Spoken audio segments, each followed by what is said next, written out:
Shalom saudaraku di dalam Tuhan. Puji Tuhan, hari ini saya bisa kembali menjumpai Anda semua. Kita bisa bertemu di Today Sermon. Dan sebelum kita memulai aktivitas hari ini, ayo sama-sama kita merenungkan kebenaran firman Tuhan yang akan menjadi sumber kekuatan dalam perjalanan iman kita di sepanjang hari ini.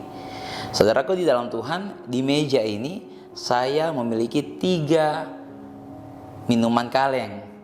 Nah, minuman kaleng ini berasal dari pabrik yang sama, memiliki rasa yang sama, dan juga merek yang sama. Nah, satu ketika pendistribusian minuman kaleng ini dari pabrik. Nah, minuman yang pertama dibawa di sebuah kios sederhana, disusun di rak, kemudian dijual dengan harga Rp5.000. Pendistribusian minuman kaleng yang kedua dibawa di sebuah gerai penjualan, di mana gerai penjualan yang cukup ramai dikunjungi orang. Kemudian minuman ini disusun dengan minuman-minuman mahal yang lainnya. Di tempat itu, minuman yang kedua ini dihargai Rp10.000. Tiba saatnya untuk pendistribusian minuman kaleng yang ketiga. Minuman kaleng yang ketiga ini dibawa di sebuah hotel bintang 5, saya katakan seperti itu. Nah, untuk pembelian minuman kaleng yang ketiga ini tidak akan keluar, tidak didistribusikan di tempat umum di hotel tersebut, tetapi pesanan ini akan keluar ketika ada yang memesannya, pengunjung hotel tersebut memesannya. Nah, ketika dibawa kepada pengunjung hotel tersebut, minuman kaleng yang ketiga ini disertakan dengan sebuah baki yang mewah, ada es batunya, sebuah gelas cantik, kemudian dibawa dengan minuman ini. Nah, ketika minuman ini disajikan di hotel berbintang 5, harganya pun melonjak naik menjadi Rp50.000. Nah, dari pabrik yang sama, kemudian dengan merek yang sama, dan juga dengan rasa yang sama, apa yang membuat harga dari minuman ini berbeda? Jawabannya adalah lingkungannya. Ini menarik untuk saya share kepada Anda. Tema renungan saya hari ini adalah support system. Apa yang dimaksud dengan support system? Saudaraku dalam Tuhan, support system merupakan individu atau lingkungan yang memberikan dukungan, rasa hormat dan perhatian khusus kepada sesama individu atau lingkungan lainnya. Menarik. Lewat ilustrasi tadi, saya mau katakan lingkungan kita akan mempengaruhi nilai kita. Jadi, bicara tentang lingkungan, maka kita akan berhubungan dengan yang namanya relationship.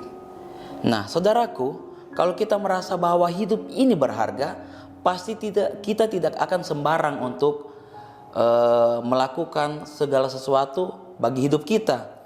Jadi, saudaraku di dalam Tuhan, jika kita berada di lingkungan yang bisa mengeluarkan potensi yang terbaik dari diri kita dan mengenal potensi yang terbaik dari diri kita, maka nilai kita akan menjadi berharga dan juga cemerlang. Tetapi sebaliknya, ketika kita berada di lingkungan yang dapat mengkerdilkan kita, maka kerdil pula kehidupan kita. Nah, bagaimana cara supaya kita bisa mencapai nilai maksimal dalam hidup kita? Lewat lingkungan di mana kita berada saat ini. Lingkungan di mana Tuhan tempatkan saya dan saudara, dan kita bisa menggali potensi kita untuk lebih maksimal lagi dalam kehidupan kita. Yang pertama adalah cara supaya kita bisa mencapai nilai maksimal dalam hidup kita. Yang pertama, pilihlah lingkungan yang menambah nilai kita, bukan yang mengurangi. Sama-sama kita buka di Amsal 13 ayat yang ke-20. Amsal 13 ayat yang ke-20. Saya bacakan untuk Anda. Siapa bergaul dengan orang bijak menjadi bijak, tetapi siapa yang berteman dengan orang bebal menjadi malang.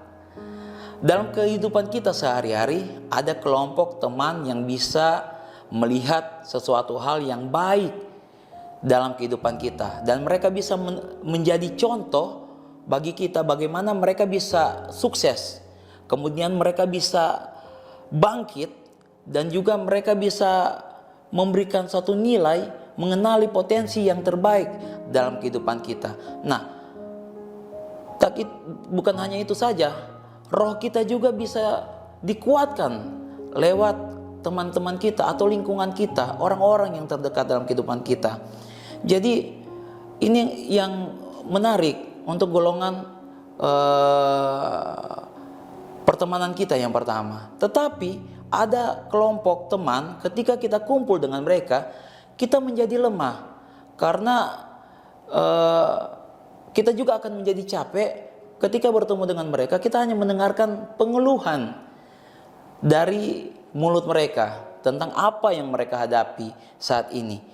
Kemudian bahkan mengajak kita keluar dari masalah yang kita hadapi saat ini dengan cara-cara dunia. Nah, saudaraku di dalam Tuhan, saat kita memilih siapa yang ada di dekat kita, atau yang saya bilang di circle kita, nah, siapa yang berada di lingkungan terdekat kita, itu yang akan menemukan nilai kehidupan kita di masa yang sekarang dan di masa yang akan datang.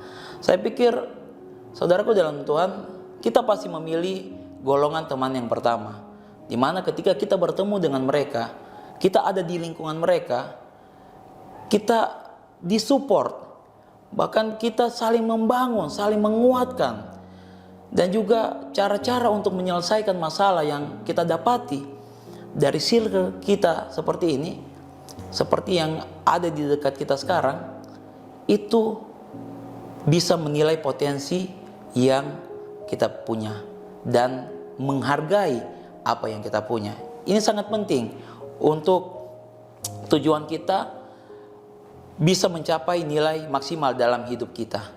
Nah, yang kedua, setelah yang pertama tadi, pilih lingkungan yang menambah nilai, bukan mengurangi. Yang kedua, bagaimana cara supaya kita bisa mencapai nilai maksimal dalam kehidupan kita lewat lingkungan di mana kita berada, yaitu ini dia, siap kehilangan lingkungan yang membuat kita kehilangan nilai kita. Saya baca di dalam Mazmur 1 ayat 1. Berbahagialah orang yang tidak berjalan menurut nasihat orang fasik, yang tidak berdiri di jalan orang berdosa, dan yang tidak duduk dalam kumpulan pencemooh. Saudaraku di dalam Tuhan, banyak orang yang terlalu nyaman dengan keadaan sehingga membuat lupa bahwa keadaan itu sedang membawa mereka ke dalam sebuah kehancuran. Jadi di sini jika kita merasa bahwa lingkungan pertemanan kita tidak justru membawa kita kepada sebuah masa depan yang penuh dengan harapan, penting untuk saya sampaikan kepada Anda, jangan ragu untuk memutuskan dan juga meninggalkannya. Memang kita ditugaskan untuk menjadi garam dan terang di tengah-tengah dunia, tetapi kita yang tahu soal kapasitas pribadi kita, di mana di saat ini apakah mampu untuk bisa bertahan di lingkungan tersebut, atau justru sebaliknya, kitalah yang semakin hanyut di dalamnya. Jadi saudaraku, dua hal ini yang menjadi dasar yang sangat penting untuk membuat hidup kita semakin bernilai. Siapa orang-orang yang duduk bergaul dengan kita hari ini, merekalah yang akan menunjukkan nilai kita. Jangan habiskan waktu hanya untuk sesuatu yang tidak jelas.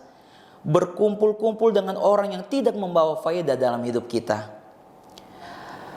Orang yang sama, bakat yang sama, tetapi berada di lingkungan yang berbeda, akan menghasilkan nilai yang berbeda.